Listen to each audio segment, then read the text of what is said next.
বদর কোনো স্মৃতি নয়, বদর একটি শক্তি।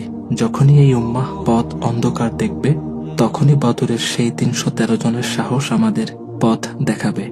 বদর আমাদের রক্তে, আমাদের মিছিলে, আমাদের অস্তিত্বে মিশে থাকা এক অবিনাশী চেতনা। একদিকে ক্ষমতার দম্ভ, আধুনিক সমরাস্ত্র আর বিশাল বাহিনী, অন্যদিকে মাত্র ৩১৩ জন ক্ষুধার্ত প্রাণ, যাদের সম্বল বলতে ছিল মাত্র ২টি ঘোড়া আর ৭০টি উট।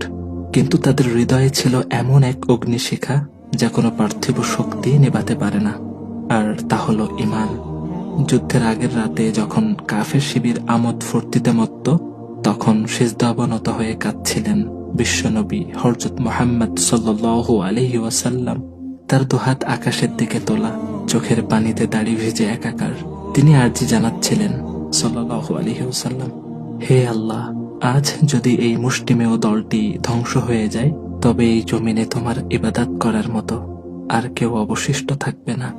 বদর আমাদের শেখায় যে সংখ্যা তত্ত্ব দিয়ে বিজয় আসে না।